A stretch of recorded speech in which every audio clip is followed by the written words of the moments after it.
And we are live from the Golden Octagon Studios in Norfolk, Virginia.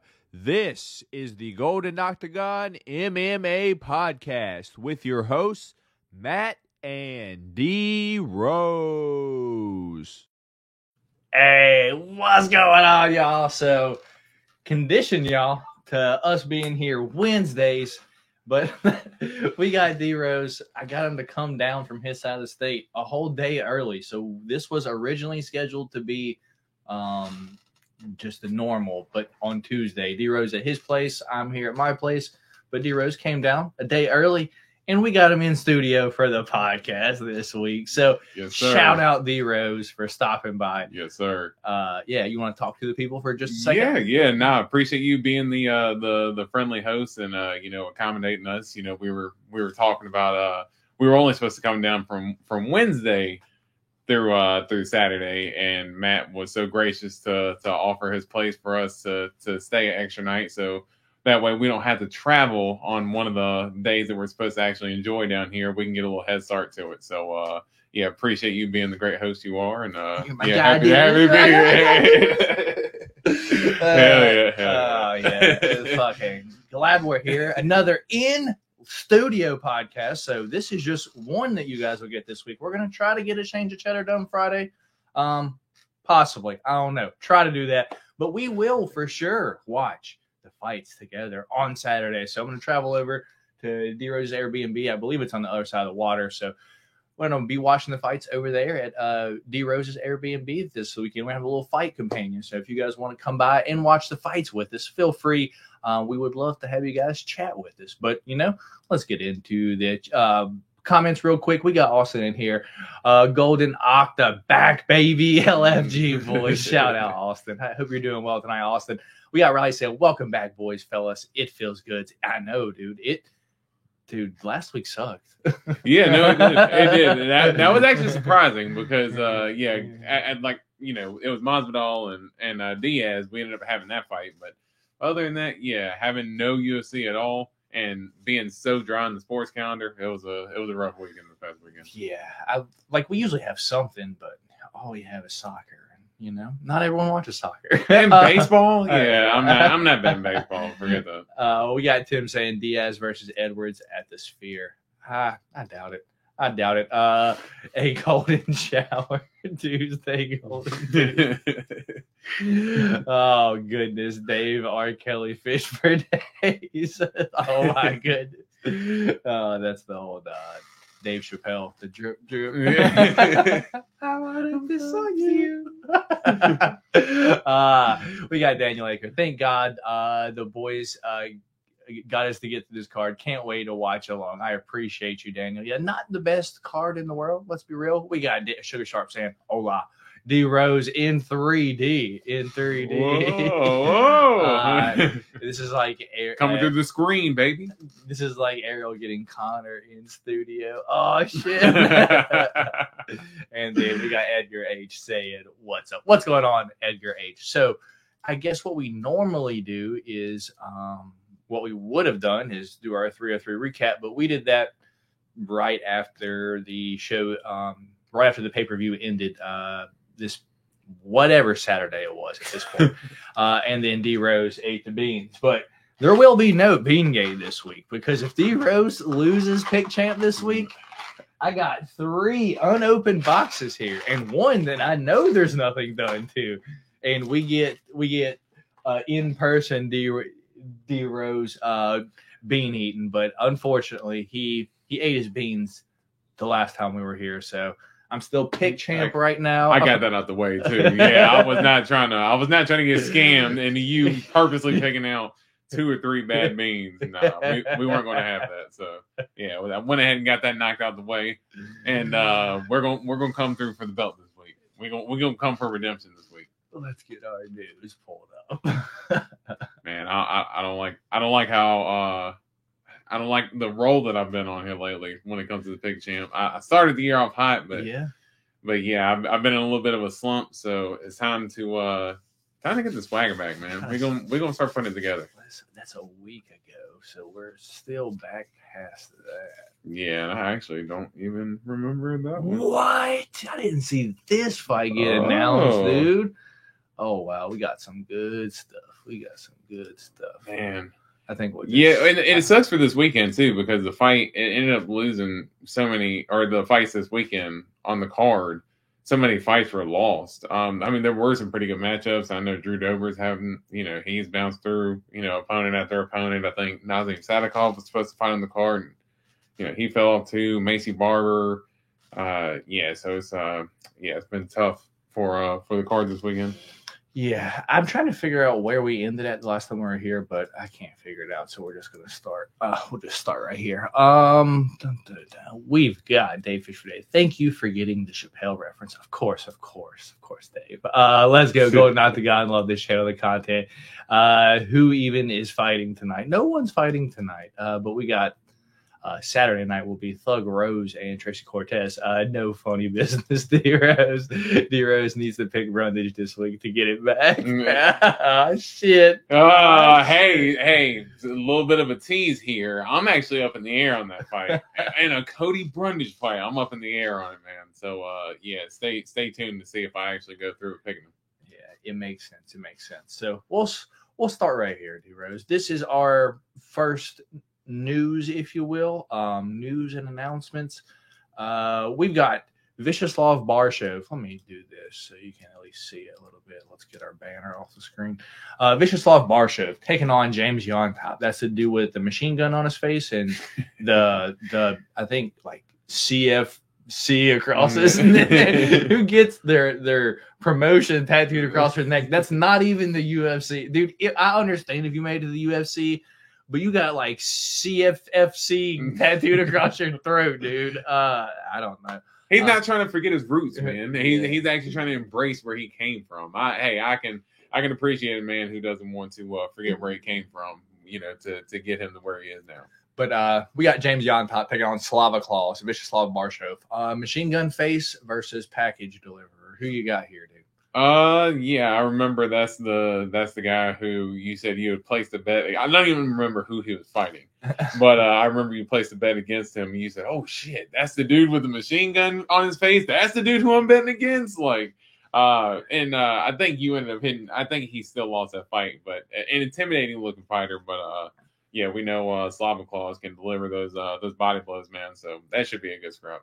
Dude, we got Lush stopping by. Sorry, I'm late, boys. Had a meeting at work. It's okay, Lush. Got a little surprise. We got a live D Rose right here, so I can touch him. Live in action, baby. I can feel unacceptable. Pause.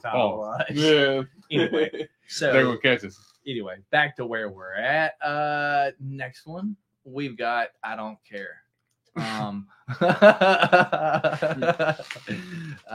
You read my mind. This should be a fun one though.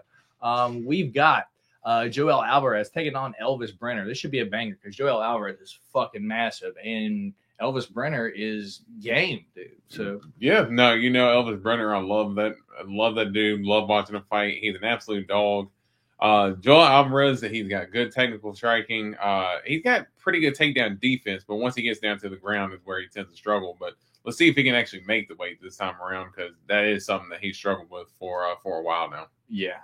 He's huge, dude. He's like 6'3", right? and every bit of at least 6'2". For lightweight, that's pretty fucking big. But Elvis Brenner's game, dude. Yeah. That'll be a fun fight. We've got the new fight because our fighter that was anyway, it was going to be Tracy Cortez taking on Miranda Maverick, I believe, next weekend, but some swapping took place. So this fight, I believe, is still going to be taking place next weekend, right? July 20th. Yeah, so that's still next weekend. But Miranda Maverick taking on Diani Barbosa. You have any thoughts on that so far? Should be a good little fight. Sucks that Miranda Maverick ended up losing to Tracy Cortez one because that would probably been the most high profile fight. But I think we talked about it before. Tracy Cortez, she's really good too. So she could have maybe dodged a bullet in the same sense. And and maybe get in a fight that she should be able to win, even though Deanna Barboza is tough. Yeah, she's a jack, dude. She's a big girl. We've got William Gomi taking on Joe Anderson Brito. Damn, this is this is Paris card, September 28th. Makes sense. Should be a banger of a fight. I love Joe Anderson Brito. You think it happens? Yeah, sure. Why not? It's in Paris. Do I think Joe Anderson Brito misses weight? Probably. What about William Gomi? I mean, remember he almost fell out on the scale last time in round 2. So yeah, but I mean, do you think this even goes through? They'll be in Paris. Like he don't even have to travel. He's good. He can cut weight in the comfort of his own home. Yeah, that should be a banger though. I'm excited for that one. If it happens, you say. Who is this? Muhammad Yahya. Dude, I don't know. This guy just now fought a few weeks ago. I have no clue who Caio Fernandez is, dude. I have no idea either. Yeah, I'm not going to pretend. I like fighting this guy because I hit a bet on him to win by decision because he just fucking wrestled, dude. I was Brendan Haberia. Oh, yeah. Yeah, so I didn't realize that was him. Yep. Yeah. Okay. and then we got this absolute barn burner of a fight, dude. Natalia Silva gets a step up, but she is taking on Bata Estaca, Jessica Andrade, dude. UFC Vegas 97. So this is going to be an Apex card. September 7th. I hope this headlines it, to be honest, but it probably won't. This is a fun fight, dude. I like it. I like the fight. I don't have a lean off the jump here because usually I can say like holes here, but Natalia Silva's got no holes. She's just really good. If anything, maybe she isn't like the most powerful girl in the world, but I mean, she's got gas for all 3 rounds, so she don't need to get you out of there. This is a fun fight. Yeah, no, super fun fight. And I've said it before, and I'm going to say it again. The UFC does nothing more wrong than putting Jessica Andrade in the Apex, dude. Like, there's no reason that she needs to fight in the Apex for anything. Like, her fights are just way too fun to watch, to know that if she's in there landing them big bombs like she does, or just going in there and just going for it and getting caught or something like that, there's going to be, like, maybe 30, 40 people like, oh, wow. Like, no, like, she needs, like, a crowd behind her to, like, kind of boost her and rally her, which is what I love about watching her fights. And Natalia Silva, super technical striker. She's got power in her own right, able to put girls away. Really good takedown defense, good footwork. For me, I'm probably leaning toward Natalia Silva early, just stylistically. Andrade does tend to struggle with those type of distance strikers who have good footwork. So I think Natalia Silva does have the goods to beat her, but can she step up to the top 5? We'll have to see. Yeah, it'll be a good fight though. We've got the Hobo Cop returning against Christian Leroy Duncan. Robert Brzezczyk is out, so he was going to fight Christian Leroy Duncan. So it's now Hobo Cop on July 27th. So just a couple weeks away. Ooh, that's a good fight. I know Christian Leroy Duncan is going to be the favorite. That looks to be on the London card. So if that's on there, I imagine that Christian Leroy the 27th. So yeah, UFC 304. Yeah. So I know Christian Leroy Duncan is going to try to stay on that card, but whew, he ended up getting a really, really tough fight in return for RoboCop. We know how much of a just tank that dude is and how much damage he can take and just keep walking forward. So, dude, he almost had an artery busted in his head. He'll be using his blood squirting at you as a weapon of attack. Like he'll punch you, he'll kick you, he'll squirt the blood out of his forehead at you, and then he's gonna wheel kick you. Like it's not fair. Flying knee, and then he'll try to sub you. Right? This dude's just an absolute machine. Christian Leroy Duncan's probably pretty lucky that he's catching Hobo Cop on a short notice. Yeah. But yeah, that's still a hell of a tough fight, man. We've got Jason Smith. Oi, lads! Greetings from England. What are you on? I don't know what the question is, man. I plead the 5th. I'm not sure. 1, 2, 3, 4, 5. Anyway, so we're going to move along. We've got a banger of a fight again, dude. We've got Bruno the Hulk Ferreira taking on Roman Kopylov, dude. This is going to be UFC Vegas 96, August 24th. So going to be in the Apex, dude. It's like the good fights they're putting in the Apex on us right now. Now dude. that is unbelievable that they have the audacity. I mean, I know Bruno Ferreira has fought in front of the Apex a couple times already with Phil Halls, and then what's the dude that Buckley just beat?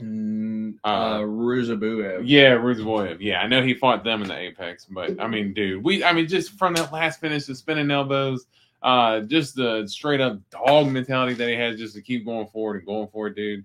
Yeah, he needs to definitely fight in front of a crowd. Yeah, shame on them for putting Bruno in the Apex there, but that is a banger of a fight. And Roman Kopylov, we know how sharp and dangerous he is, dude. So yeah, that should be a hell of a fight for as long as it lasts. Yeah, I agree. We got Dave Fish for days. Happy belated 4th of July, American. I appreciate Americans, Jason, because Jason's from England. That's fucked. That's hilarious. When the hell is Hermanson fighting again? I don't know. Maybe we'll find something out soon. We ain't on shit, says Riley. Robert Whittaker. Why is this dude typing all caps? Robert, but it is easier for me to read, to be honest. Robert Whittaker is is in the win column again with 2 wins in a row. What's next for great Robert Whittaker? I don't know. I don't know. Speaking for yourself. Good kush and alcohol, says Dave Fish for days, and hopefully Hermanson for 5 rounds. Yeah, maybe. I doubt it's going to be Robert Whittaker versus Jack Hermanson. I truly doubt it. It doesn't seem like something that's going to happen. Not a chance. Anyway, so let's move on. This I can't wait for, though. This one, dude, is the second I am able to bet Alessandro Costa by knockout, I will be laying Alessandro Costa by knockout, dude. I have to. What's your thoughts here, man? Alessandro Costa versus Danger match now.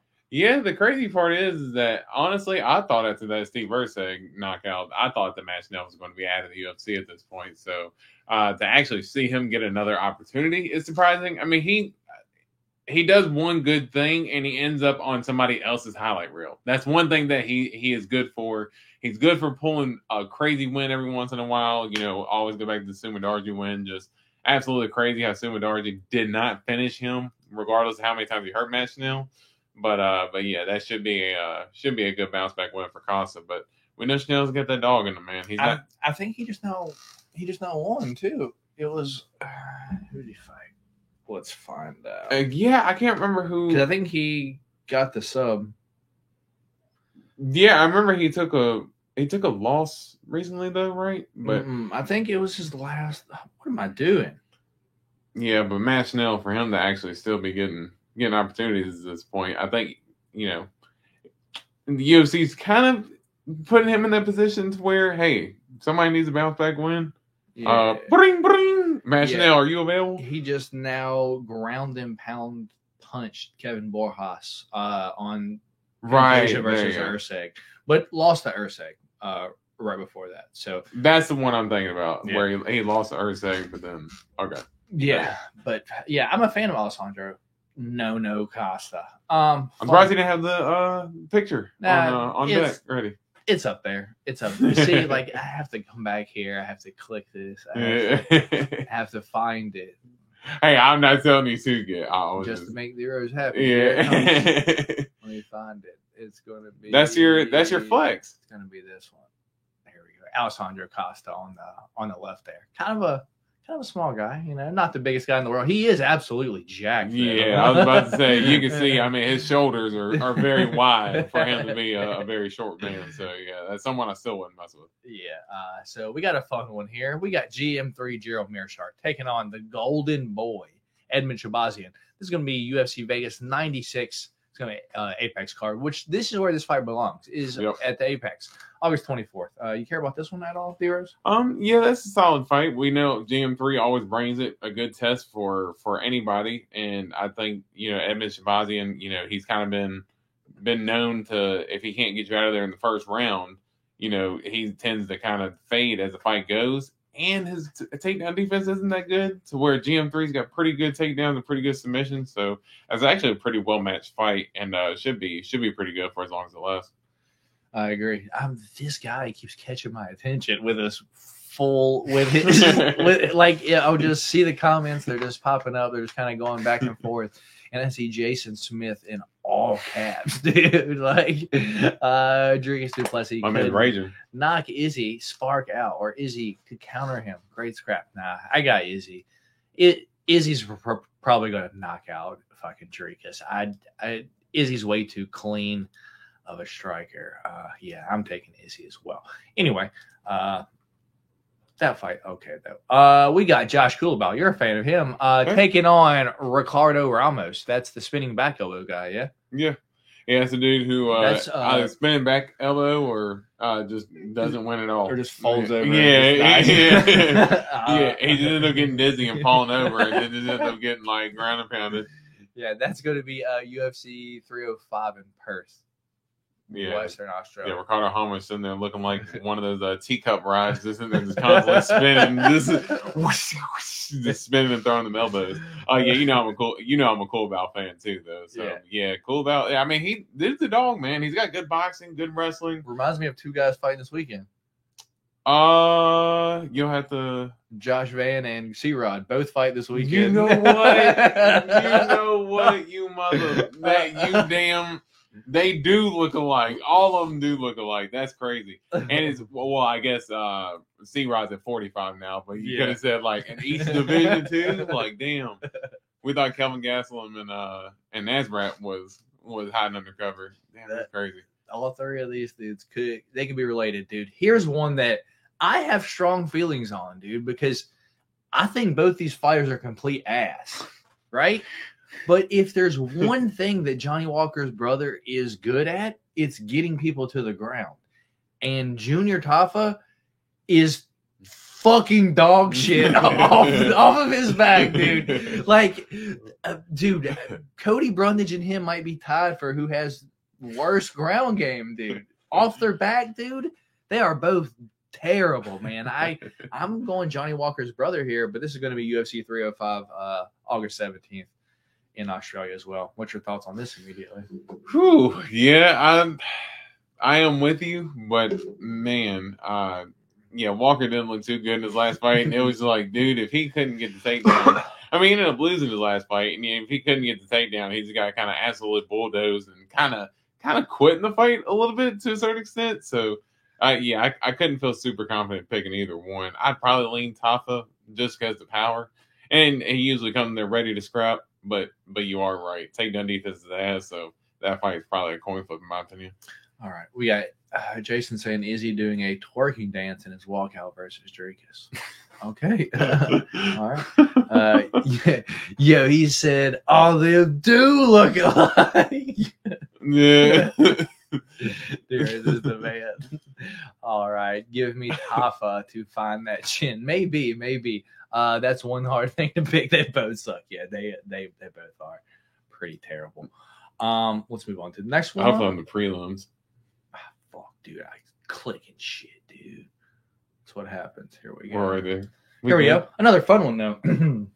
Kai, don't blink. Cara France taking on Michael Scott. Astro Boy Steve Erceg, UFC 305 August 17th as well. That should be a fun one. But I got to go Erceg there. I think they've fought before, to be honest, too. I think in amateurs or some shit like that. But I got to go Erceg just because, dude, Kai gets hit, man. Well, I'm leaning Erceg early too, just because I think that Kai's best punches are his hooks, and I think Steve Erceg's boxing is just a little bit cleaner. I think elbows too. Yeah, definitely. I think his setups and stuff is nice. He uses his range well. So, but dude, we know that dog that Kai France got in him, man. So that dude got no quit in him, and he lands bombs and hurts people too. So, and he's fought at the championship level, fought the best of the best so far. So that should be a good fight. This is fucked up, but there's a person that I was getting Kai Kara France confused with, and it's fucked up that it was him. I was getting Kai Kara France confused with Shannon Ross. The chicken tender. The chicken tender. Just pulled Kai Kara France auto in a midnight hobby box. That's what's up, man. Hopefully you're a fan.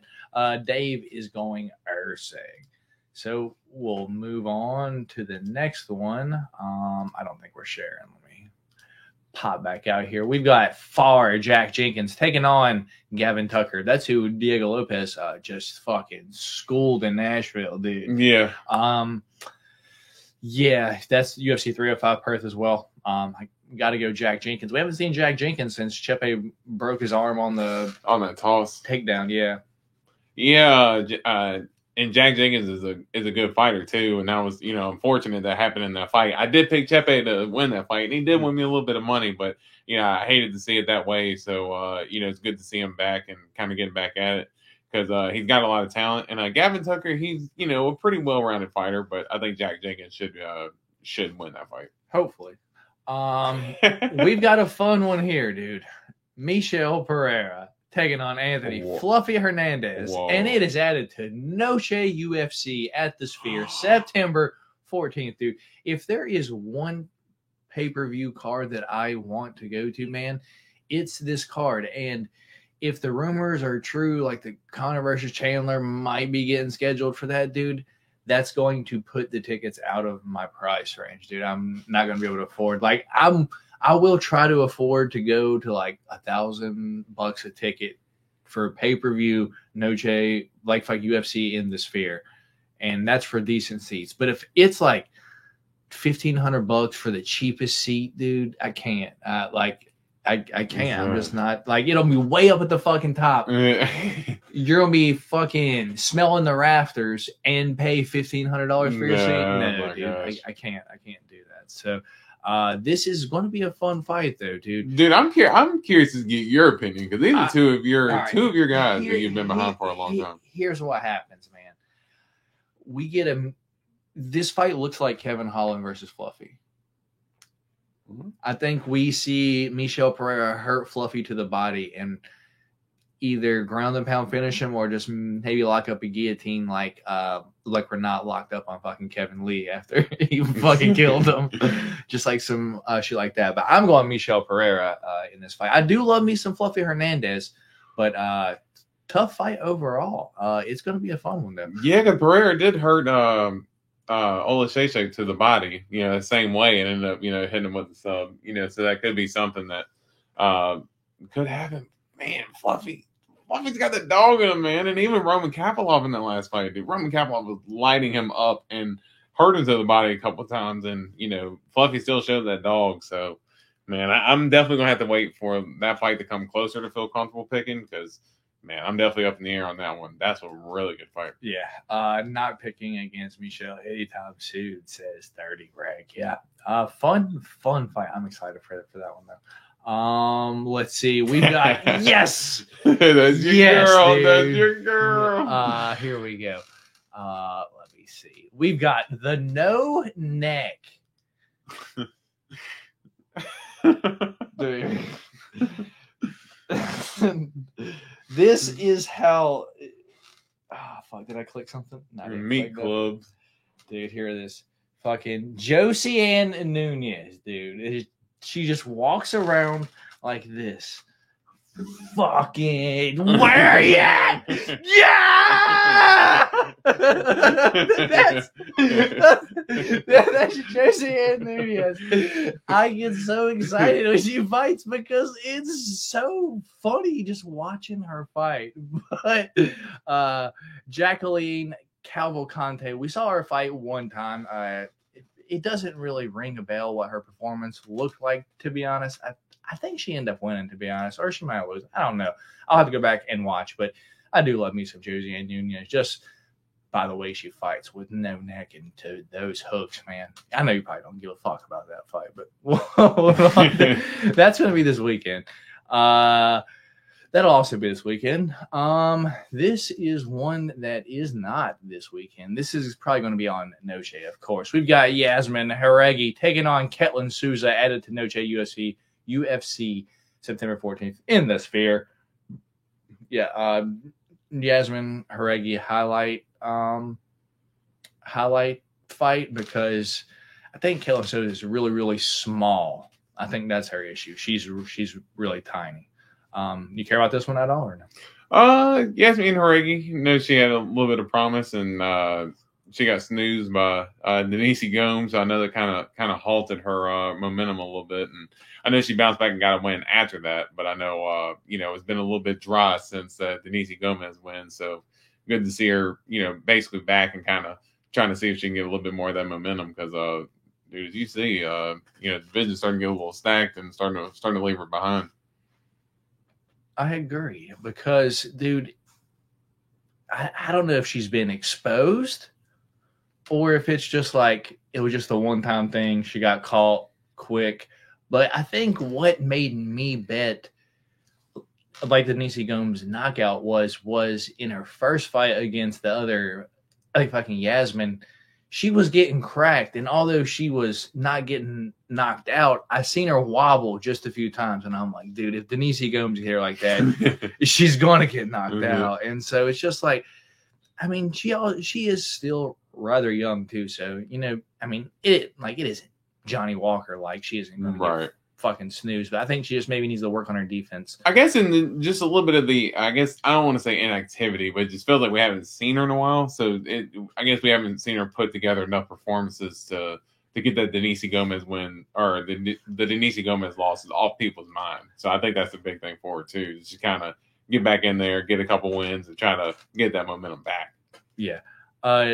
You are asking about Jacqueline Cavalcante, I believe, Dirty Rag. I believe that's who you're asking if Josiane Nunez. Yeah, the curly hair. No, but she does kind of look like Brian Battle, though. I'm not going to lie. That's what the comments were saying. That's what it was. It was Brian Battle. Josiane. Well, it's a good thing he cut his hair because, she he does. Josiane Nunez versus Brian Battle. Okay, we skipped one.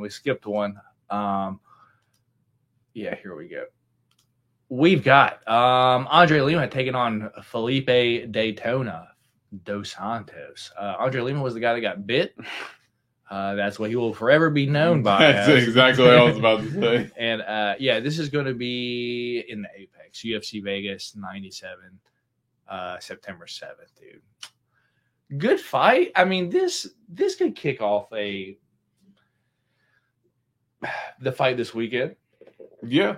100% could. I mean, Felipe dos Santos, we've seen him be competitive, right off the rip. I mean, even with Manel Kape, I thought there were moments in there in that fight where, he was really putting a hurting on Manel Kape before Manel Kape was able to get the takedown. So, good fighter. And as my kids are going wild downstairs here, but yeah, it sucks for Andre Lima that even if he can probably put together a couple wins, it's like, oh, he's only going to be known as the guy that got bit. That's hilarious. Lima grabs the cage and cheats. That's why he got bit. Yeah, I mean, who knows? Yeah. So we'll move on, dude. Shamil Gaziev looks like he has to take a shit in this picture. He looks like he's like either squeezing out a fart or holding in a fart, dude. But just his face in that picture. Looks like he's struggling for dear life. He's like, listen, brother, I have to take shit. Brother, I have to go. How you say in America? Shit. In my country. Brother. All right. Anyway, so Gazee's rough, dude. Especially after that loss against Rosenstrike, dude. I know Rosenstrike was, maybe too much of a step up for him, but dude, at the same time, to see him gas like open mouth breathing, dude, like halfway through the second round in a 5-round fight, that's nuts. But I think I said ever since I saw him on the Contender Series, he was this volleyball player and he's huge. But dude, his Contender Series fight was like 2.5 minutes, and like like the interviews are like, he announces people, hey, you're in, and like fighting, then they go talk and shit. he was out of breath still after he had gotten picked and got his second interview, dude. I'm like, this dude is in like the worst shape ever. Yeah, dude.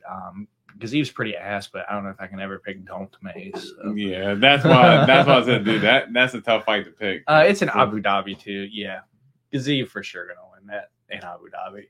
I would imagine, but man, he's hard to pick after that last one, dude. Yeah, I will give you that. I mean, but there's a difference in Jairzinho Rosenstruck and Lord Kong.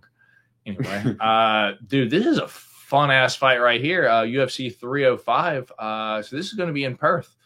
We've got the Leech Li Jingliang taking on Carlos Prates, the cigarette smoker, dude. This is going to be a fun fight. And when's the last time we saw the Leech? Dude? I was just about to say that, and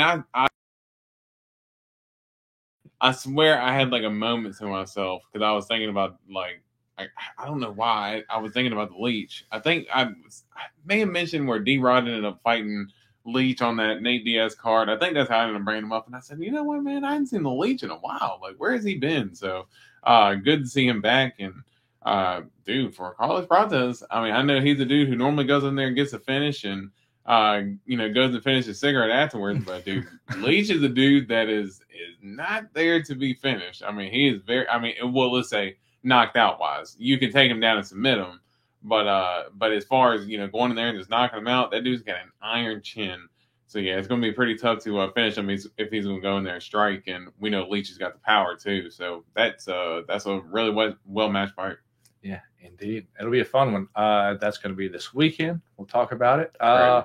We've got Michael Morales taking on Neil Magny August 24th. I don't see a hashtag Vegas anything, so that's probably going to be on a fight card that's out in the U.S. somewhere, or maybe it'll be somewhere else. But Michael Morales versus Neil Magny. You care about that one at all? Yeah, no, that should be a good fight. We know Michael Morales has he's put together some wins, and I think he did last week. Max Griffin, was that his last one, or did he beat someone else after? I believe he beat someone else after, but another one. He's been another one who we haven't really seen in a while either. He's got a little bit of momentum there, and we hadn't really seen him, but he put together a lot of finishes, and then put together a couple of decisions there. Jake Matthews. There you go. Yeah, there you go. I remember that because Jake Matthews actually, because now that I remember it, Jake Matthews actually gave him a pretty good fight, and we know how good of a test Neil Magny is for these dudes. I mean, as much as he might not like the role, he's a gatekeeper at the end of the day. Yeah. So yeah, that should be a good test for Michael Morales. Yeah. A perfect. Does he belong in the top 15? We'll see if you can get past Neil Magny. We've got Edgar Chairez taking on Kevin Borjas, Noche UFC, September 14th. That'll be a fun one. Peru versus Mexico, but I got to go Mexico. Yeah, mainly just because Borjas' takedown defense is ass. So yeah, Edgar Chairez should be able to get that takedown and probably get the submission. To be honest, probably. Dude, what happened to his face? We got. Well, they got ran over. Charlampos Gregoriou, the guy, I think he's from Cyprus, like a party country. Charlampos Gregoriou, he's going to be taking on Toshomi Kazama. Looks like he got hit with a shovel. That is going to be Vegas 95 Apex card August 10th. That's where it belongs. I don't care about that. Yeah. Ode Osborne taking on Ronaldo Rodriguez. This guy. He looks crazy when he smiles. He looks like Pete Davidson. He looks like almost like he got like a raccoon on his head or something like that with the way his hair's dyed. He looks crazy, but he's a good fighter. Anyway, he's going to be taking on Ode Osborne, Noche UFC as well. So another Mexican fighter that they're setting up to get a win over Ode Osborne. We've got the returning Jermaine Durandamy, one of your favorites, dude. Oh. She's going to be taking on. I wouldn't say favorite. Nora.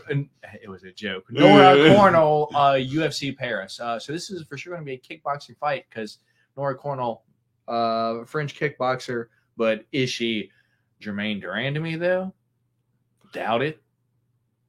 Yeah, and has Serena Randomly, has she? She just recently fought, and I think she got wrestled and just lost. Yeah, that's all I was gonna say. I can't remember who she. That's how forgettable the fight was. And that's the worst part too, is that even at this point in her career, she's still ain't working that takedown defense. No, look. Hey, dude, she submitted Juliana Pena. That is, it's still the funniest thing. Dude, she got out wrestled by the dump truck driver. That ain't anything. Of course, Newman Dumont beat GDR. Dude. Yeah, no, that's at 135 too. Yeah, that makes sense. I mean, there is no 145 at this point, right? Yeah. Or, I mean, shit, dude. What happened? Like, it just slowly, they just slowly went away, and no one asked any questions. What 145? Exactly. 145 never was. They had the Men in Black flasher and just made you forget that the division was even there. It's crazy. I got GDR in that fight though. That's this weekend. We'll talk about it. We've got an absolute barn burner here. Benoit Saint Denis taking on Renato Moicano. That is September 28th, UFC Paris. Yeah, me and you are already split here. I got BSD here. You already told me you were on Renato Moicano. It's going to be a fun fight, though, yeah?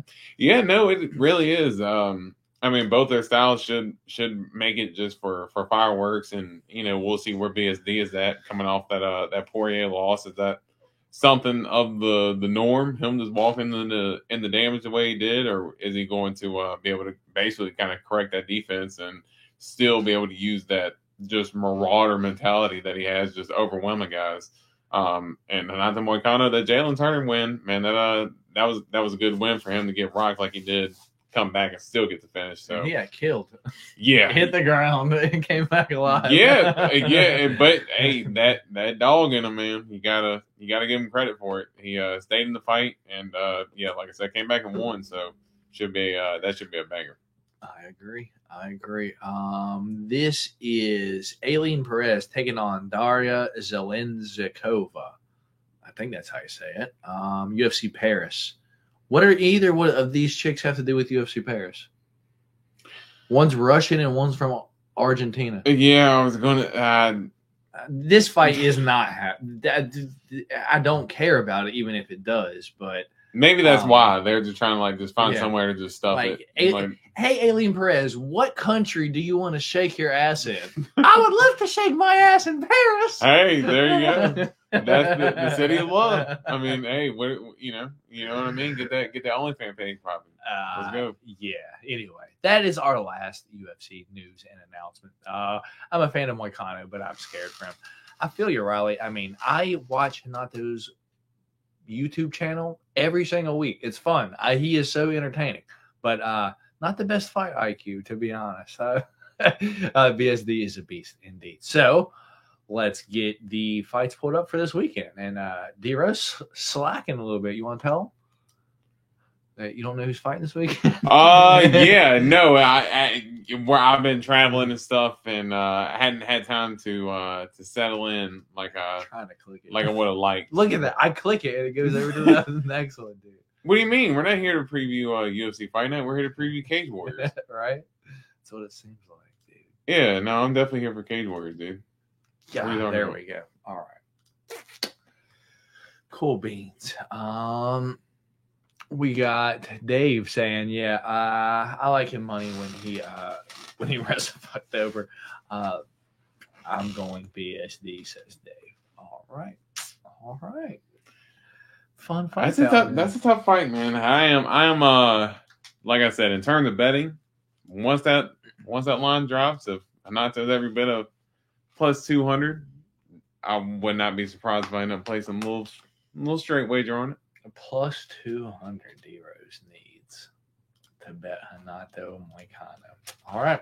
Well, let's talk about the fights for this weekend, because that's what you guys are probably here to listen to anyway. But we are now about 45 minutes into the show. We've just been going over the news. So let me get FanDuel pulled up, get our odds for this weekend. But until then, let's go. This weekend, Saturday, July 13th, 2024, taking place at 7 p.m. East Coast time in Denver, Colorado. at the Ball Arena. We've got 11 fights headlined by none other than Thug Rose Namajunas. I'm the best. Taking on Tracy Cortez. Our co-main event is going to be the Argentine Dagger, Santiago Ponzinibbio, taking on the King of Kung Fu, Muslim Salikov. Our feature fight of the night is the Crimson Chin. That is Drew Dober, and he is going to be taking on Fuck, the last time we did our podcast, dude. He's going to be taking on Gene Silva, dude. Absolutely nuts. We got Gabriel Bonfim that dropped the ball against Nick Dalby last time. He's going to be taking on Angelusa that fought Brian Battle, got eye poked, and then tried to fight 10 seconds later, dude. Yeah, trying to fight after the fight, but not during the fight. Crazy, man. We've got C-Rod, Christian Rodriguez, taking on Juicy J, Julian Arosa. We've got one of D Rose's favorite fighters to bet on. Like, he just loves, if it's a Cody Brundage fight, D Rose just loves giving the money. No, I'm having PTSD. We'll let D Rose talk about his thoughts on betting Cody Brundage fights when we get here. But we got Cody Brundage taking on Judo Thunder, Abdul Razak Al Hassan. We've got Joshua Van taking on. Do I put it on or not? It's over here. The Charles Energy Johnson. We got Josh Van taking on Charles Energy Johnson. We got Jasmine, Jazz Devicious taking on, I believe this is Aaron Blanchfield's girlfriend, dude, Fatima Klein. We've got Live, Laugh, Love, Luana Santos. Aaron Blanchfield? Yeah, dude. Yeah, that's not surprising. I didn't know that. Yeah, that's hilarious. Yeah, we've got Luana Santos, Live, Laugh, Love. We called her the first time she fought against Juliana Miller. She's going to be taking on, oh, yeah, she's back, baby, Maria Agapova. Oh, my gosh. This is going to be one. I know I'm betting. This is going to be a fun one. Luana Santos versus Maria Agapova. Me and D-Ray is going to have some chat on that one.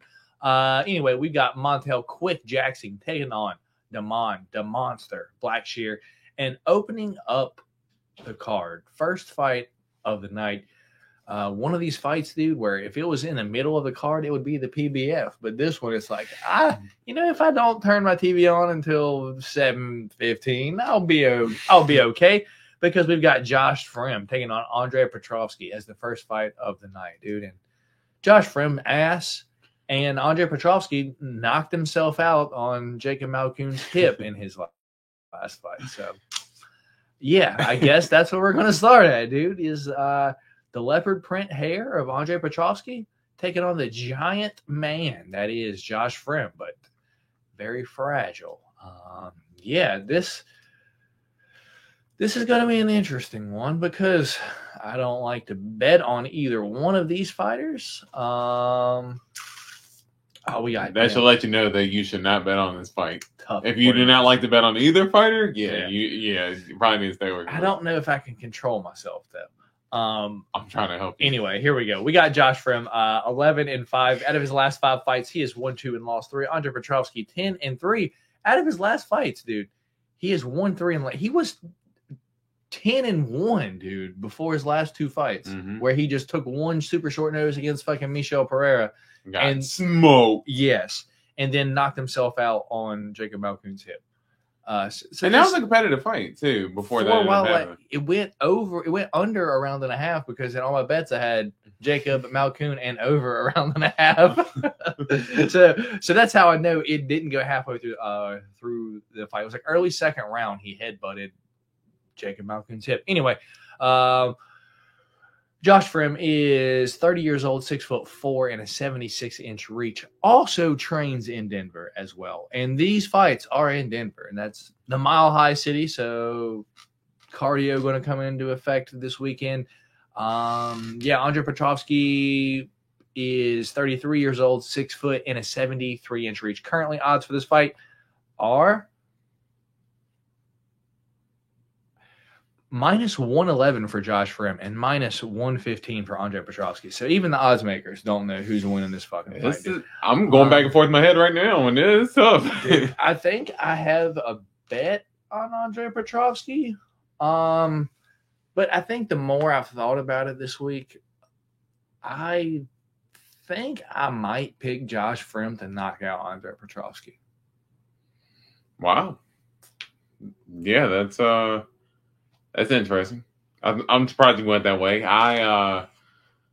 Yeah, I think it's a tough fight. Andre Petrosky, decent boxing. He kind of goes in there more kind of wing and hooks with just power, and good wrestler though. Pretty good cardio. Josh Frim, he's got good offensive wrestling, not really as good of defensive wrestling in terms of defending the takedown, even for his size in the division. But as you said, he's a huge dude. Yeah. And honestly, he's got pretty good footwork and pretty good striking. I think he's the more technical striker of the two, and I think he's got better footwork. So I don't know if I'd feel as confident to maybe bet him by knockout, but I might put him in a parlay. Yeah, I actually like Josh Frim here too. I think the more technical striker of the two, as long as he can avoid the takedowns, yeah, I think he's the cleaner striker of the two. Keep it on the feet, use his footwork, and maybe a decision here, but yeah, definitely going Josh Frim. See, and I went the opposite way now because I do have a couple of bets with Andre Petrosky in them because, as you said, dude, Josh Frim's got bad takedown defense, and that's what Andre Petrosky's good at is the wrestling. But the thing is, if they're in Denver and he gasses, dude, because he isn't conditioned to be there, Josh Frim, I know, can go 3 rounds because he trains there, dude. And Andre Petrosky in the second round, I swear to God, always looks like the worst fighter on earth. He looks like he's gassed, but somehow in the third round gets the second win and has a bunch of third round fucking finishes. So it doesn't make sense. It's like Andre Petrosky is the worst second round fighter on earth, dude. He knocked himself out in the second round last time. Yeah. So that's why I have to go round 2 knockout Josh Frim. That's where I'm going. But yeah, as I said, I do have a couple of money line bets for Andre Petrosky. Don't feel great about them being in my parlays, but what can I do now? Anyway, so me and D-Rose both on Josh Frim in the first fight of the night. So move on to the next one where we have Montel Quick Jackson. Wasn't that a singer? Montel Jackson. Montel Jordan. Montel Jordan. Yeah, there you go. This is how we do it. Yeah. All right, there we go. We got Montel Quick Jackson taking on the Monster Blackshear. 13-2 for Montel Jackson, while the Monster is 14-6-1. Out of Montel Quick Jackson's last 5 fights, he has 4 wins and 1 loss. Only loss was to Brett Johns, which isn't the best look, to be honest. The Monster, on the other hand, has came out and made a statement in the past year and 10 months, dude, because he got a majority, draw with Yusuf Zalal, and then he got cut from the UFC after that fight. Lost to Farid Basharat, and then this right here. These 2 he took back-to-back weeks. Mm-hmm. So we know the Monster's really good. He has a good ground game. But we look at who Montel Jackson's beaten. He's fighting 1 time a year, and it's Jesse Strader, JP Buys, which he didn't even finish JP Buys, by the way. Knocked him down 4 times, but didn't fucking knock him out. Julio Arce decision, that's probably his best win, I guess. And Ronnie Yaya knockout, but Ronnie Yaya's 100 years old now. So, yeah, dude. Currently odds for this fight, -156 Montel Jackson, +122 Damon Blackshear. Montel Jackson, 32, 5'10", and a 75.5-inch reach, while Damon Blackshear is 29 years old, 5'10", and a 72.5-inch reach himself. So, same height. Montel Jackson's going to have a 3-inch reach advantage, but I don't think Montel is used to fighting people with his same size at all, and I don't think Montel is the best ground game. We haven't really seen him off his back, and Damon the Monster is going to get him there. So give me the dog, Damon the Monster Blackshear, to win this fight via decision. Probably terribly boring decision, but it is what it is. Give me Damon. Which way are you going here? Yeah, I think this is a tough fight to score too. There are a couple fights in this card that kind of lean that way as far as kind of tough to call. But I think Damon Blackshear, as you said, he's got good wrestling. But to me, I think if he does not get the fight to the ground, I think that's where Montel Jackson can really shine, because he does have pretty good technical striking. Kind of I almost see this fight kind of the same way that I see the first fight. If Damone Blackshear doesn't get the takedown, I think Montel Jackson uses footwork, bounce around, and like you said, you did. you know what that reminds? Every time I hear that song, and you guys might not remember it, but it's the old Jackson Hewitt commercials, like to do the taxes. So like every single time that song like dropped, it was like people like jumping around because they were getting their income taxes settled. Yeah, just a funny commercial I used to laugh at back in the day. But yeah, I think I'm gonna go Montel Jackson here. I think Damone Blackshear does have good wrestling, but again, I think if Montel Jackson keeps on the feet, man, he's the better striker of the two. I think this one will be a boring decision either way the fight goes. Could potentially be a PBF, but I think Montel Jackson gets the decision. This is how we do it. All right. So me and D-Rose split on that one. D-Rose is on Montel Quick Jackson. I am on the Monster Blackshear. Oh, we've got a fun one up next. Live, Laugh, Love taking on, dude, this girl has gone through some shit in her life, dude. We've got Luana Santos taking on Maria Agapova.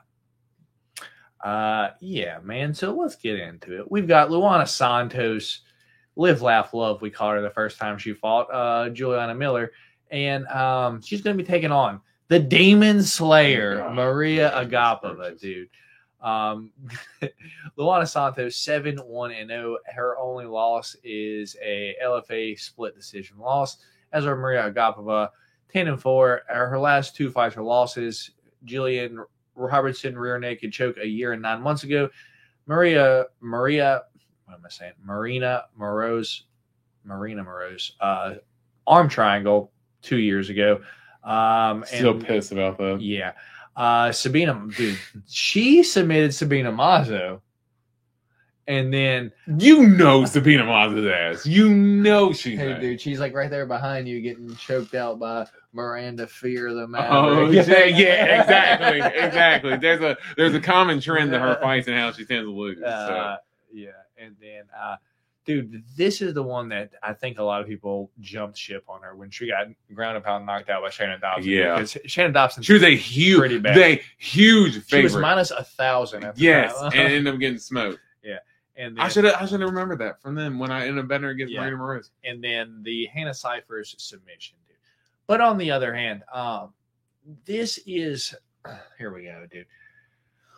Luana Santos fights at 125, right? Her last fight was against Stephanie Egger at 135, where she weighed in 139 pounds. She missed weight by 4 pounds up a weight class against fucking Stephanie Egger. Wow. So I don't know how serious she takes this shit as a whole, dude. And if you look at her Instagram, dude, like, I'm not trying to call her fat, dude, but you know how like Mackenzie Dern like used to look, dude, when it was like when she fought up at like fucking 125. Well, dude. when she ended up missing weight against Amanda Cooper, by like almost a whole weight list. That's kind of how she's like fucking looking, dude. It's like she doesn't look like she's in the best fighting shape. On the other hand, Maria Agapova, she took a grappling fight in Karate Combat not too long ago, got knee barred in like 10 seconds and like fucking lost. But yeah, dude, she's came out and basically said that she's been homeless for the past few months, that she's just doing anything to get some money right now. She's been trying to do tattoos like on the side, like and shit. She's like staying out of her car, but on the vice versa, she's getting kicked out of gyms as well. But is it because she can't pay, or is it because there's fucking issues? So the girl's fighting for everything, dude. And if there's a winnable fight, dude, it's going to be against Luana Santos. Wherein, which fight was it, dude? What was it? The Juliana Miller fight, dude? Where it's like, dude, that fight was kind of competitive on the feet, dude. And Juliana Miller striking his ass. Yeah, and if there's one thing that Maria Agapova has, dude, she will fuck a bitch up. She will knock a bitch out, dude. And that's why, once again, don't get me wrong, I have Luana Santos parlayed up in these fucking parlays from earlier in the week. But the more that I think about this fight, dude, she's fighting for everything, and she's got the power to knock this bitch out that don't even take this shit serious.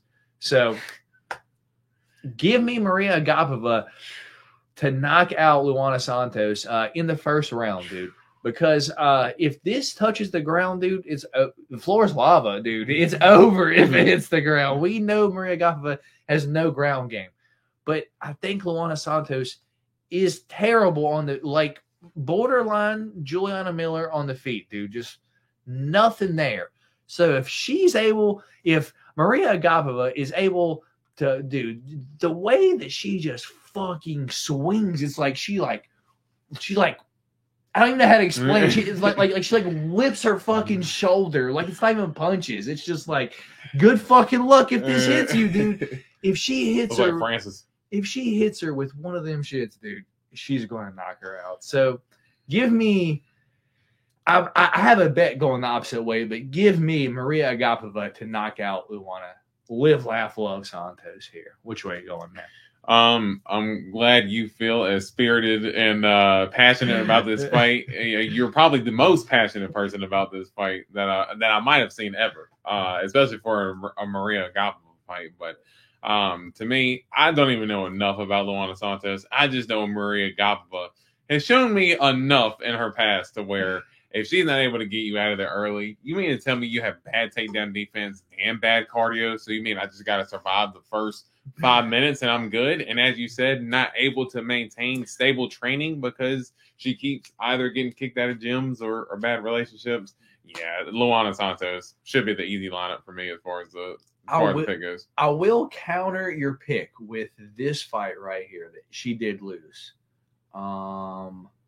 This one, dude. Do you remember this fight at all? Jillian Robertson versus Maria Agapova. I don't remember off the top of my head now.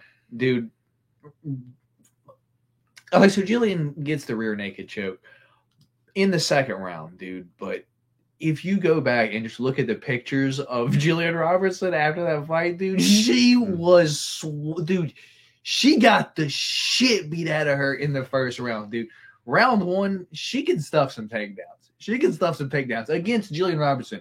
I know that's now moved down to 115 because she was having trouble up at 125 getting the girls down. But she's got enough oomph to keep a girl off her round one, dude. Let's go, Maria Agapova, the Demon Slayer. Whew, yeah, you are. You love you some Maria Agapova, man. You got me on the Marina Moroz fight to bet on her, and yeah, not again. I'm not falling for that again. So me and D-Rose is split on this one. That is Maria Agapova versus Luana Santos. That's two as well, right? I think that's our second one. Yeah, Montel Jordan. This is how we do it. I mean, you got to walk out to the song at some point, right? Like, if he doesn't already. Like, right. I mean, how many people's name is Montel? You know, that's for sure why he got named that, right? Yeah, I would have to imagine he's kind of like from that same era too. And Montel is definitely like an older black person name too. So yeah, definitely. That was somebody's freaky auntie that ended up naming him that. At least he didn't get named R. Kelly. Yeah, true. So we'll move on to the next fight where we have Jazz Duvicius. Or, dude, I didn't even give you his. My bad, D-Rose. So, odds for Luana Santos versus Maria Agapova. -390 Luana Santos, +280 Maria Agapova. So, it's like, not only am I think I have a bet like Luana Santos at like -300, -290, some shit like that. So I have her parlayed up like that. But now that it's -390, dude, nice. I am not confident that Luana Santos wins that fight at a -400 favorite, dude. One thing I know, I'm not confident betting on it. Yeah, I'm not confident betting on it. That's I- 100%. I will have a straight bet, dude. When we have props, I will be taking Maria Agapova round 1, round 2 KO. Yeah. It's going to be at least plus 500, but because she's plus 280. Yeah, I'd have to imagine, but yeah. Again, you love you some Agapova more than anybody. More than anybody I know. All right. Let's move on to the next one where we have Jazz Duvicius taking on Fatima, the Archangel Klein. And for those of you that don't know, this is Aaron Blanchfield's main sparring partner, and I believe they're also in a relationship as well. So just going to throw that out there. Jasmine 10-3 overall. Out of her last 5 fights, she has lost 2 and won 3. Her only loss was to the badass Natalia Silva and Tracy Cortez that's fighting in the main event. Her wins are over Gabriela Fernandez, my girl, Miranda Fear, the Maverick, and lastly, over Priscilla Cachoeira, Darkstroke. But, that's how Priscilla loses. As where Fatima Klein is 6-0. The only catch is she fights down at 115.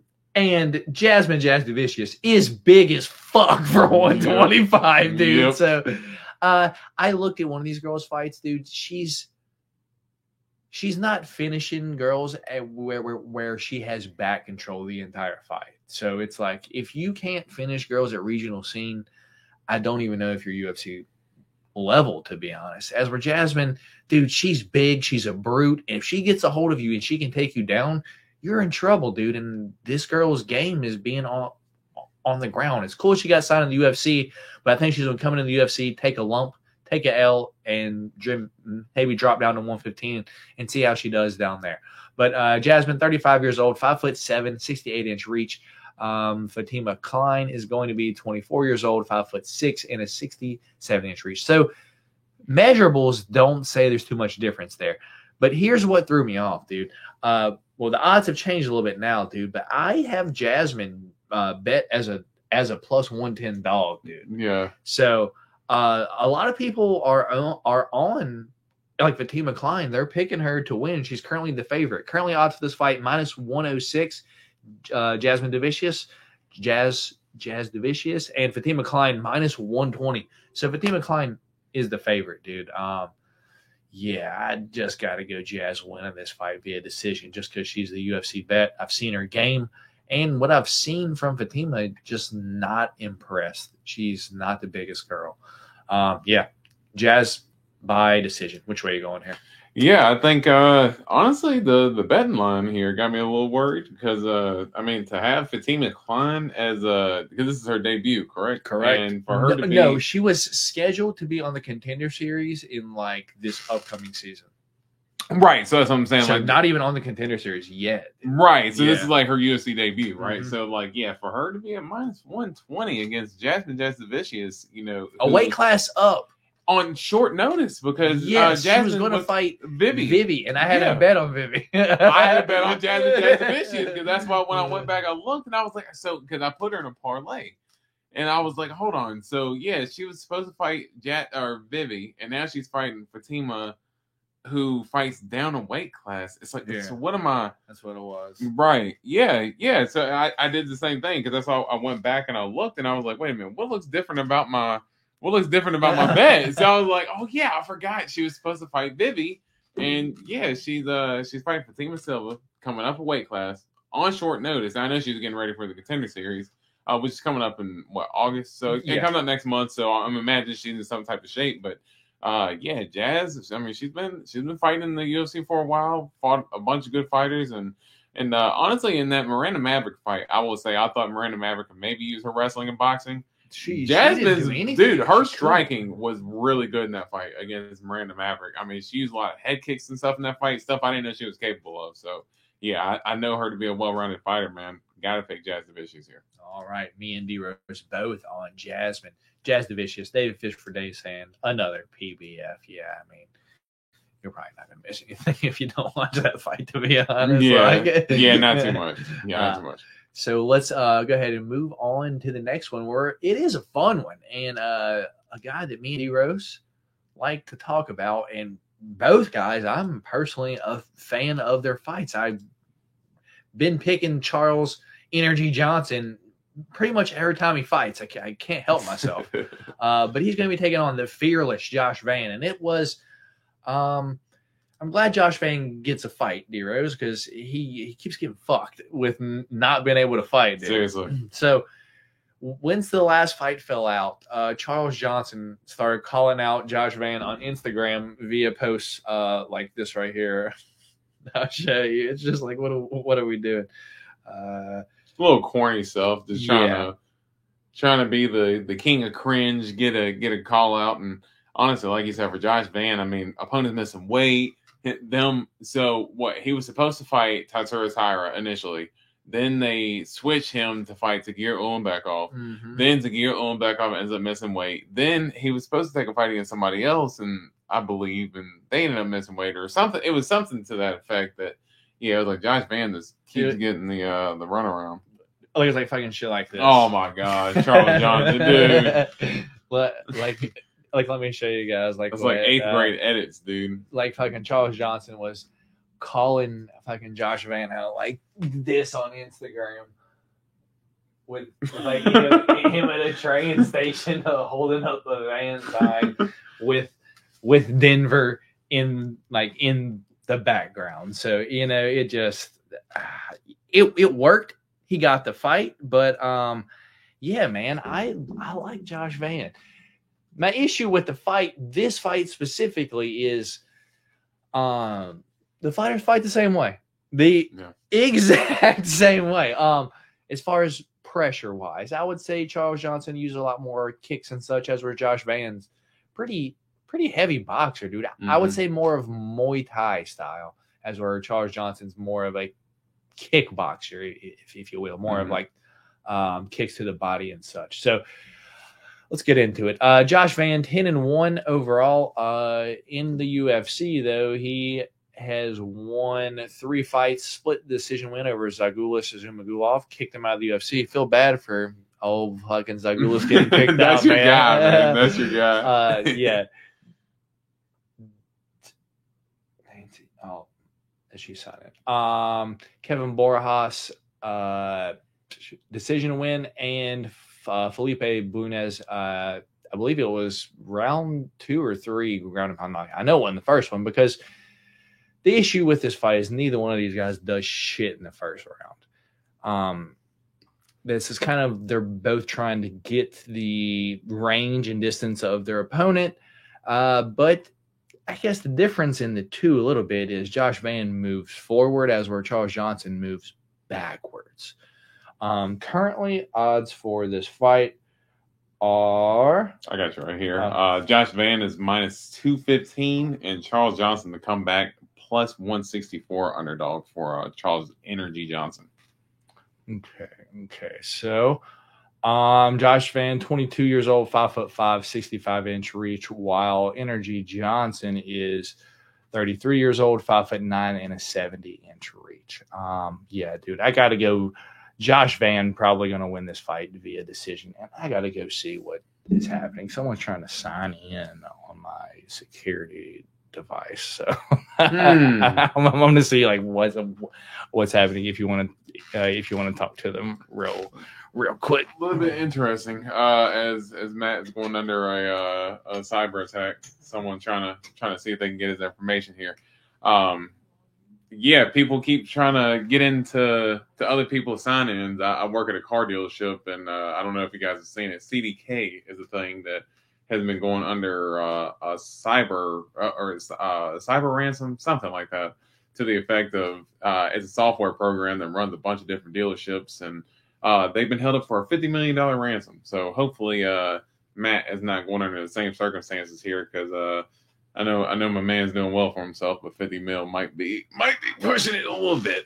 But but no, in terms of the fight, no. I think got logged out of the fucking security app. She was trying to log back in. Nice. Yeah, but no, as far as the fight goes, no, I think really tough fight to call for me. I mean, I'm still gonna.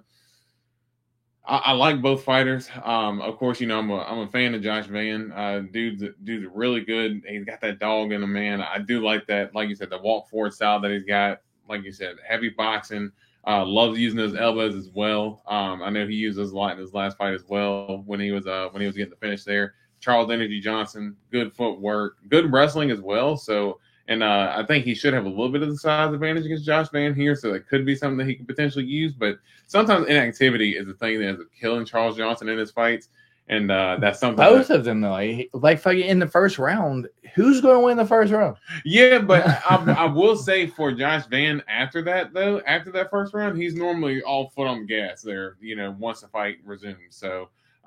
Charles Johnson, sometimes you just don't know what you're going to get from him, which I think is why he went through that skid and went through all his losses, because you just got so many inconsistent performances from him. But when he puts it together, he's really good. But I think Josh Van has the kind of perfect style for Charles Johnson here. Charles Johnson does not get finished, so this would definitely be a decision.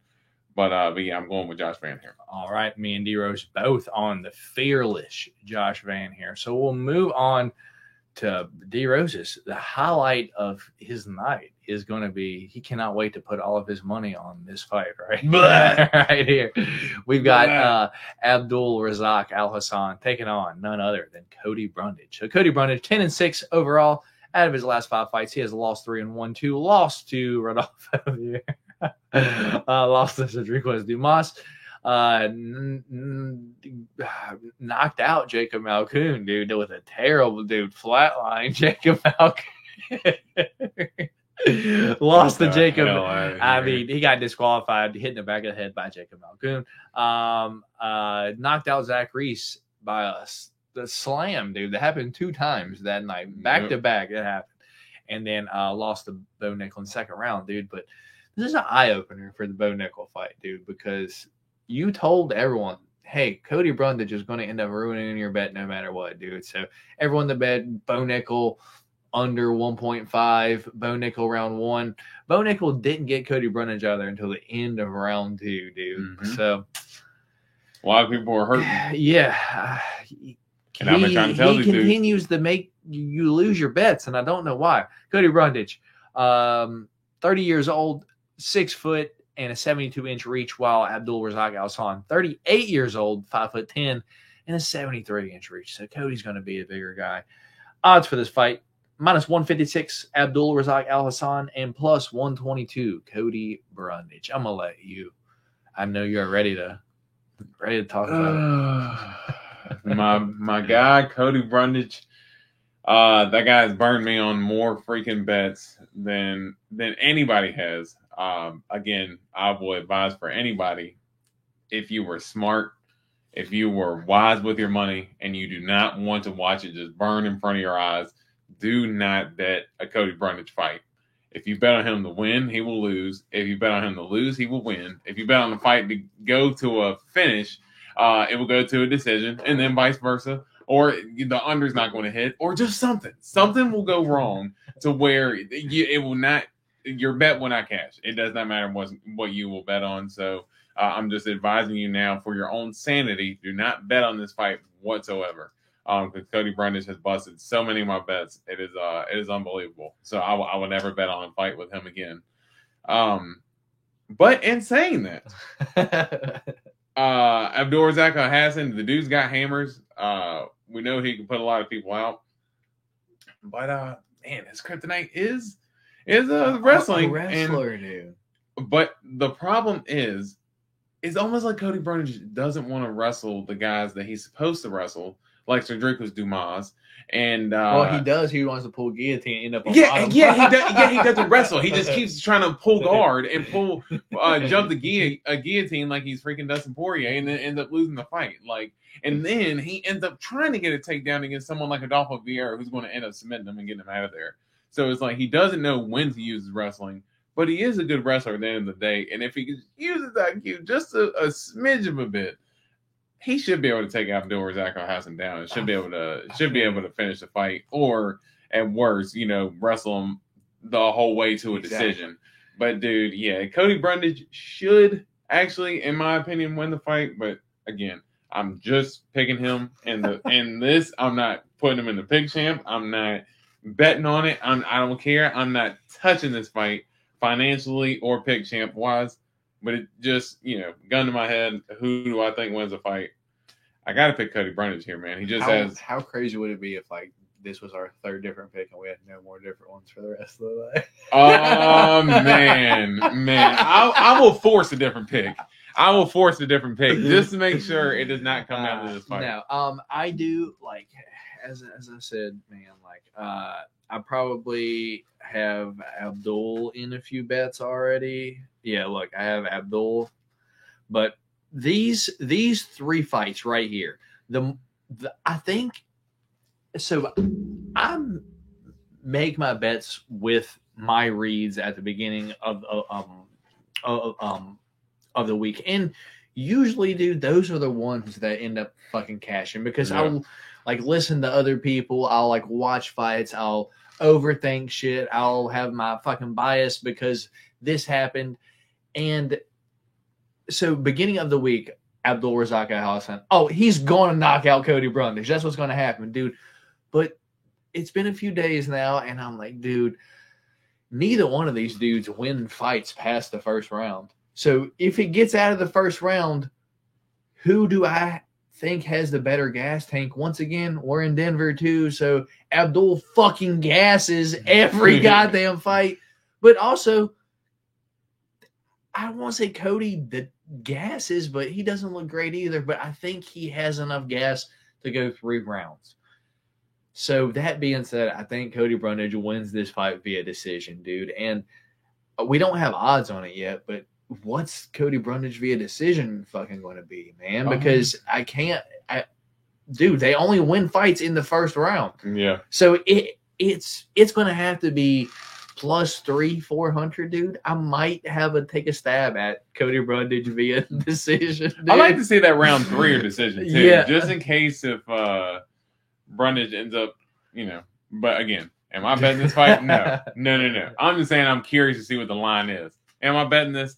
Hell no, chat. We ain't jumping on that. All right, so we'll move on to C-Rod versus Juicy J Julian Erosa. So C-Rod, this should be his last fight up at 145 now. They should let him go back down to 135 after this fight. Juicy J Julian Erosa, vet, been at 145 for a while.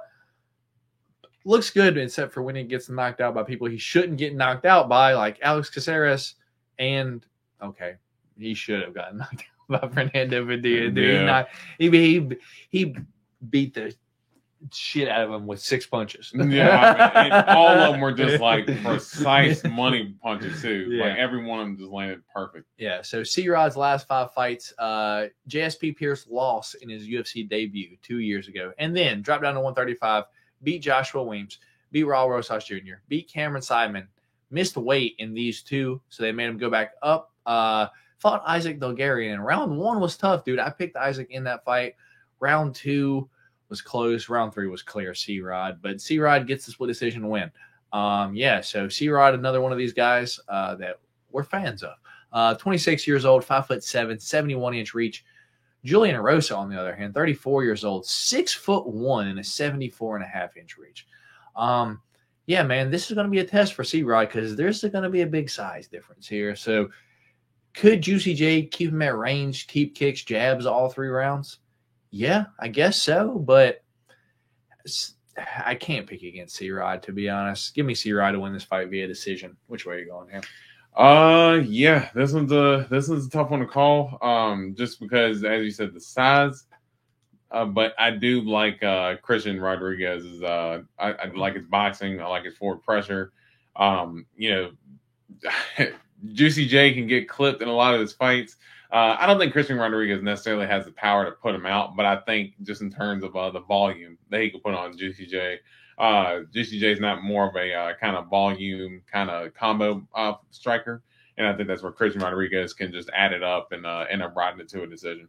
Okay, so me and you both on C-Rod via decision. Not really a whole lot there. A fight that I am looking forward to because I do like to see C-Rod fight, but just not something that I have too much to say on. It's just That's just what I see. The fight is what it is. You know what I mean? Yeah. I mean, it's a tough fight, too. Here's one that we might have some stuff to talk about, dude. We've got Maheta, Gabriel Bonfim, taking on the last ninja, Angelusa. Gabriel Bonfim, 15-1. His last fight was his only loss, was to Nick Dalby. When he got knocked out late second round, dude. On the other hand, Angelusa in his last fight was the Brian Battle eye poke, where he was getting his ass fucking kicked by Brian Battle. Yeah. He got eye poked, was like, I can't see, like, literally 45 seconds. He has 5 minutes. In 45 seconds, he's like, I can't see. They called the fight off. Mhm. Like 2 minutes later, they're doing like the decision. So if he would have waited at this point, he would have still had this time. They fucking do the decision, and then Angelusa was like, hey, and then like fucking Brian Battle was like, hey, man, that's bullshit. I was kicking your ass. And then Angelusa was ready to fight again right there. It's like, hey, if you would have took your 5-minute break, you could have seen to fight like right there. Yep. So I think Angelusa knew he was getting his ass kicked. He was looking for a way out. And now UFC is going to feed him to another prospect that kind of got shown a vet lesson in his last fight. Mhm. And I have some feelings about this fight. So let's get into the stats real quick. Gabriel Bonfim, 26 years old, 6'1", 72.5-inch reach, while Angelusa, 30 years old, 5'10", and a 74-inch reach. I think because of how the last fight played out, with he gave it everything he had in the first round, dude, and just blew his wad. He didn't have anything left. And with Nick Dalby, dude, he's going to put the pressure on you. I don't think Angelusa is going to do that, for one. And two, I think Bonfim's probably going to take what happened and be smart about this fight. So once again, I don't think we have odds for this, but I wouldn't mind Gabriel Bonfim by decision in this fight, because I don't think he's ever won a decision.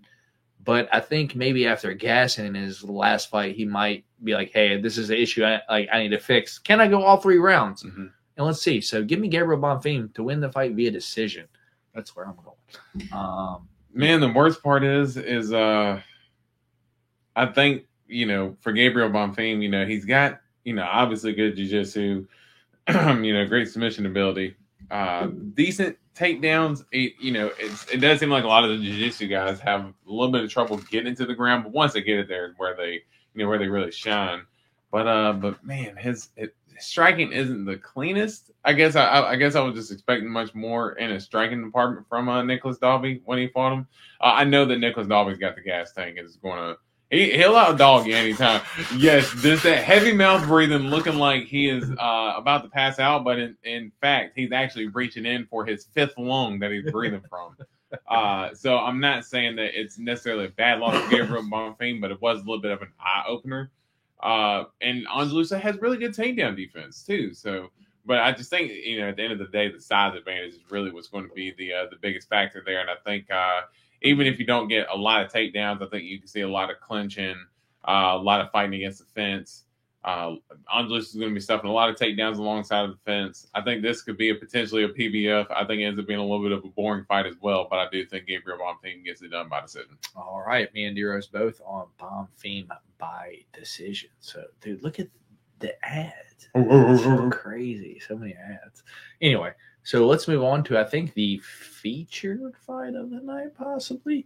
It is Drew Dober taking on Gian Silva, Lord Assassin. Drew Dober, 27-13 overall. Out of his last 5 fights, he has won 3 and lost 2. Knockout over Rafael the Turn Alves. Bobby Green knockout a year and 6 months ago. Lost to Matt Frevola, and the night that I was wrong, dude. That's the night that Drew Dober and Jessica Andrade both got knocked out in, dude. Matt Frevola knocked out Drew Dober, and Yan Xiaonan snoozed Jessica Andrade. That was that same card. Wow. Card, yeah, I did not realize that was the same because card. I was so high on fucking Drew Dober I picked Jessica Yan Andrade. I remember I picked Yan Xiaonan. That got me the pick champ. I remember picking her. I actually bet Yan Xiaonan to win that fight, too, because she's a pretty decent underdog going in that fight. Yeah. Knocked out Ricky Glenn and then lost to Hanato Moicano in a... Dude, that fight was a dog, dude. It was like Drew Dober kept getting taken down, but on the feet, he was beating the hurting. shit out of Hurting him. Yeah. On the other hand, Gene Silva, 13-2, fought a week and 19 hours ago, according to Tapology. 19 hours, that's crazy.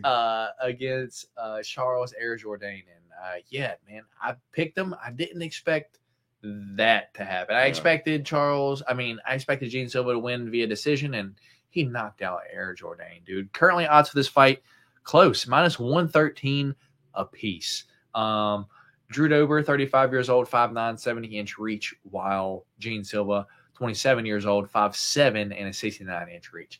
Yeah, man, I just think weight class up against Drew Dober, dude.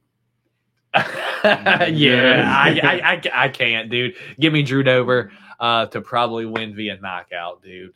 Yeah, you're gonna get barked at and then knocked unconscious. I swear, and the worst part is, like, oh man, I picked against Gene Silva in the last fight. Yeah, and ended up paying for it. He did miss weight though. Yeah, so, I mean, and he didn't miss by a bunch, but he did miss weight against Charles Jourdain. Charles Jourdain looked good in that fight up until the moment he got rocked, and then it almost seemed like he kind of didn't get his wheels back under him after he got rocked. It's like he was terrified to get hit again. Like he was like covering. Yeah. Well, and honestly, he just lost his aggression from that point on. And I still think he was hurt for the rest of the fight. Because I mean, for him to get put out with one punch like that, we normally don't see Charles Jourdain get put out like that. But that means Gene Silva got some, or Jones Silva's got some power. But at 45. Exactly. And, Drew Dober, he has fought some hard hitters. He has been KO'd before, so it could happen. I think that's the only way Jones Silva can win now. I think Drew Dober is going to be the much bigger dude, used to fighting at 155. And let's not forget, if Jones Silva does go in there and kind of get the working against him a little bit, Drew Dober does have a wrestling background, and he can use his wrestling as well to potentially, save him out of some potentially hairy moments. So, if I end up being wrong on Jones Silva again and basically back-to-back episodes, I mean, that's gonna be a rough one, man. But let's go Drew Dober here. All right, me and D-Rose both on the chin of Drew Dober here. I'm surprised the odds are so close for that fight, -113 apiece. That's like just like the fucking Jasmine versus the Fatima McCline. It's like these fighters are coming up a weight class on short notice, dude. Like in Denver. So co-main event time, we've got the Argentine Dagger, Santiago Ponzinibbio, taking on the King of Kung Fu, Muslim Salikhov. Argentine Dagger, Muslim Salikhov, 29-7, while King of Kung Fu is 19-5. Santiago Ponzinibbio, 37 years old, 6 foot and a 73-inch reach, while Muslim Salikhov, 58 years old. It says he's 40, but dude, when was this picture taken? 30 years ago? Had to be. Every bit of. I mean, definitely before I was born, at least. Crazy. Anyway, 40 years old, 5'11", 70-inch reach. Yeah, I got Santiago Ponzinibbio just being the better boxer, just walking Muslim Salikhov down, probably win the fight via decision. Santiago Ponzinibbio via decision is where I'm going. But didn't look good when Randy Brown snoozed Muslim in his fucking last fight, dude. Early in the first round, then. Fucking Santiago's got power. So I'm going Santiago money line or Santiago via decision. Which way are you going here? Yeah, and typically a Randy Brown by decision bet is typically pretty locked. So to see Muslim Salikhov get kind of, walk down the finish for Randy Brown like that, as you said, a little bit startling. But Santiago Ponzinibbio hasn't really been super active as of late. I know he's been doing the commentary gig, and I think he's been more of an analyst on the Spanish broadcast for the UFC. So I know he's been doing his thing and holding it down in that aspect. But, he's a little bit more of a sharper mind now when it comes to the game as well. I think he's just going to have the speed advantage here and the power advantage as well. So, I think Santiago Ponzinibbio, I think by decision. Hey, and on FanDuel right now, you get it at +210. For Santiago Ponzinibbio by decision. So pretty good odds there if you want to go ahead and try to jump on him early. So I actually agree with you there. All right, me and D-Rose both on the Argentine Dagger, Santiago Ponzinibbio via decision. So main event time, if you guys wouldn't be so kind, hit that thumbs up button for your boys. We got D Rose live in studio. If y'all don't mind, hit that thumbs up button for us. And if you're new here, subscribe. What are you doing? Anyway, main event time. Thug Rose Namajunas taking on Tracy Cortez. Yeah. Late replacement Tracy Cortez. She was going to be fighting Miranda Maverick next week in the Apex, I believe, in a 3-round fight. And instead, it's moved to this week, a week sooner, 5 rounds in Denver against none other than former 115-pound champion Thug Rose Namajunas. That, if you go back, dude, that Manon Fuhrer fight, dude, against Rose, dude, that with one hand, dude, Rose did so well, dude. So, that being said, I don't even need to touch the fucking stats. I just think this is too big of a step up for Tracy Cortez. I like Tracy Cortez's chances against Alexa Grasso more than I do Thug Rose Namajunas. It's just, I think Rose is too seasoned. She's too good. She's good everywhere. She's good on the feet, range, distance, hands, feet. She's got good jiu-jitsu. She can reverse. You don't see her get... Dude, Wei Lee couldn't hold down Rose. You think Tracy Cortez is going to hold down Rose? I don't see it, man. I think Rose wins this fight everywhere, man. I don't see a way Tracy Cortez wins this fight. And I'm a huge Tracy Cortez fan. It's just a terrible matchup on short notice in Denver. 5 rounds, dude.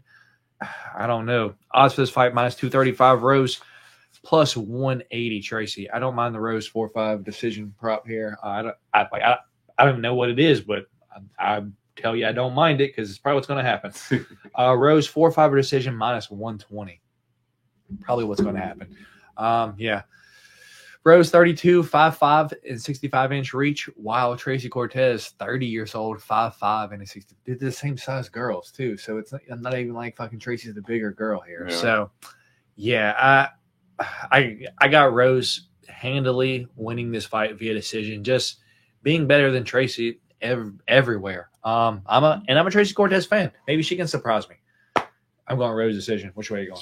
I mean, man, I'm not gonna lie. For me, it's actually a tough fight to call because I know people keep saying that Tracy Cortez by coming out on short notice, but as you said, she was supposed to fight next week. So yeah. she's been training. She's been training against somebody who's a pretty good boxer, pretty good wrestler. Of course, Miranda Maverick, compared to Rose Namajunas, that's just, there's levels to this, and obviously Rose has been one of the top competitors for a long time. And the biggest thing for Rose, for me, is the mental game, because we know she got all physical assets. We know she's got good boxing. Yeah, exactly. Yeah, exactly. And she tries to tell herself that every time. And the mental thing is the biggest thing with her. Is she going to come out? Is she going to look timid in her fights, or is she going to come out like she did against, like the way she did against Wei Lee in the first fight, and even in the second fight? She ended up, going through kind of a little bit of a dog fight to have to pull that one out. So, and Tracy Cortez, I think, just for her, I think, we had talked about her before, dark horse in the division, in my opinion. I think, she's got a lot of good skills that a lot of people don't really know just yet because she hasn't really had too much activity, but she's got good striking. She's, again, another very, very well-rounded fighter. Man, I'm not gonna lie. I think I'm gonna go with the dog, man. I want to see how Tracy Cortez looks in her first main event, 5 rounds. And again, for me, Rose, I thought, in my opinion, that Amanda Ribas fight was a little bit more competitive than it should have been. And I thought Rose should have probably walked through Amanda Ribas, maybe even finished her at certain points. But Amanda Ribas was actually able to get the takedown as that fight went on, and was able to get some takedowns and hold position as that fight went on. So I know Tracy Cortez is training for 3 instead of 5. But I think she's got a little bit of a similar style than Amanda Ribas, and obviously she's a lot cleaner with her striking and doesn't get hit a lot either. So, and we can't forget fucking Rose versus Carla, dude. When Rose they didn't do anything, man. Yeah, exactly. And that's, again, all goes down to the mental for as far as where Rose is going to be at. Is she going to be locked in? Is she going to be ready to go, or is she just going to go out there and fall flat? I just don't feel comfortable in terms of kind of where she's at. She does let the moment get too big and get to her at certain times. She's coming in headlining in Denver, her hometown, and there's going to be a lot on her shoulders here. So I think Tracy Cortez coming in with house money, kind of nothing to lose, everything to gain here in terms of a potential title shot. So I like Tracy Cortez in the spot that she's in and coming in with house money. So let's go Tracy Cortez. I think she gets it done by decision. All right, so that is all the different picks for myself and D Rose prelims all the way up to the main card.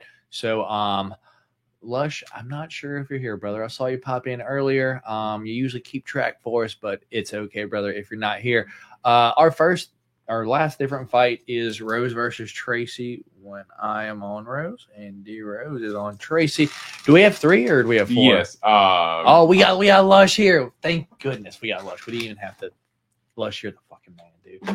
Here we go. Yeah. So I can screenshot this and it'll just be easier. So our first different pick was the Monster Blackshear taking on Montel Jackson, where I'm on the Monster Blackshear and D Rose is on Montel Jackson. Our second one is Luana Santos versus Maria Agapova, where D Rose is on Live, Laugh, Love, Luana Santos, and I am on the Demon Slayer in Maria Agapova. I feel good about that.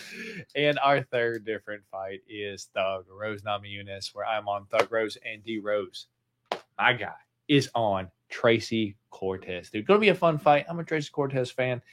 If she wins, dude, hey, that's a real eye opener, dude. Speaking of that, dude, if she wins, news came out where she kind of broke the news that said Valentina refuses to fight Alexa Grasso at Noche UFC in the Sphere because she said it's too much of a home turf for her. Valentina is a hoe for that. And 2, dude, if Tracy wins this fight, dude, Noche UFC, Alexa Grasso versus Tracy Cortez, dude, that would work out perfectly, dude. Yeah. So she said she wants that fight, and if she can get through Rose, dude, kind of sets up perfectly, dude. So I could see it happen. Depending on what Tracy Cortez ends up looking like after the fight, because we all know, black eye or whatever, she gonna be doing her thing. But just in terms of if she sustains any injuries after the fight or anything like that, because it could be a little bit of a dog fight going in there with Rose as well. So but man, that could be a perfect setup. And what Tracy Cortez is saying is true, because I didn't know that either, man. Valentina, I mean, she's coming off a loss and a draw. You have no reason to really be entitled for a third title fight, kind of holding up the division right now. Kind of butt her off the last one too, because she was like, if this was anywhere else, I would have won. Like, she just won because it was like fucking favor for the crowd. Yeah. But dude, it's like Alexa dropped, like, you got hit with the hook and you went down and you did a backflip on the ground because you got knocked down. You didn't knock down Alexa Grasso. Yep. So I mean, it was a close fight, dude, and it ended up ending in a draw, which I think is dumb. I thought Alexa won the fight, but Valentina didn't think so. So anyway, man. So that's all our picks. Once again, shout out Lush for being the absolute fucking man. You are the G for that. Riley saying Lush coming in clutch, and we got salute, and then Lush Lemaine with a strong salute, you brother. Sir. Indeed. Flex on him. Yeah, Lush is that fucking man, dude. So with that being said, I guess the rest of the week, we usually do this podcast on Wednesday, but we expected D Rose to be driving down this Wednesday, but I was like, hey man, come down. I got extra room and chill out. So instead of scheduling the podcast again, he's tired and we're still going to do it. We're still here doing the podcast. So we ain't got nothing tomorrow as we normally do, but Friday I will be here for Change to Cheddar. If D Rose is available on this side of the water, I would like to get him here. Hopefully we can do it a little bit early though, because if I'm not going to be doing it at 10 o'clock if he's on this side of the water, because he's got 2 children that will be in bed already. So Friday, Change of Cheddar probably will be around 5 or 6 if I can get D Rose here. But if not, then I'll just do it at 10 like I normally do. And then Saturday, I'll be over at D Rose's place, and we're going to be watching the fights together, UFC Denver, little fight companion, watch along, whether you guys want to come by and hang out with us, just call us dorks for sitting there, whatever you want to do. That's cool. We will be here live on Saturday watching the fights with you guys. So if you want to stop by, hang out with us, that would be fantastic. Anyway, if y'all haven't already, hit a thumbs up button for your boys. Subscribe if you're not. Do it for D Rose drove 5 hours. We 5 showed hours. Yeah. Showed up in the Golden Octagon, the illustrious Golden Octagon Dude, studio for fucking you messing guys. here. People don't understand how many cards are just fucking out, dude. Literally just stacked. It's like a card paradise for you guys. Like if y'all came in here, y'all would be like drooling at the amount of cards just laying around here. What you do? Anyway, so we got I got my package from Fight Game Safe. I appreciate it. Oh, okay, from the Fight Game. That's what's up, Lush. I'm glad you got it all. I also put, I think, maybe a basketball or a football. It was like Indiana Pacers or something. I'm like, I don't know. Maybe Lush knows who this is. So I threw that in there as well. Hope you enjoyed that, brother. So with that being said, I will see all of you guys Friday, and we will both see you guys on Saturday for the fight. So with that being said, appreciate all of you guys for stopping by, and we will catch you guys for sure on Saturday, but maybe Friday. We'll catch you guys later. Peace.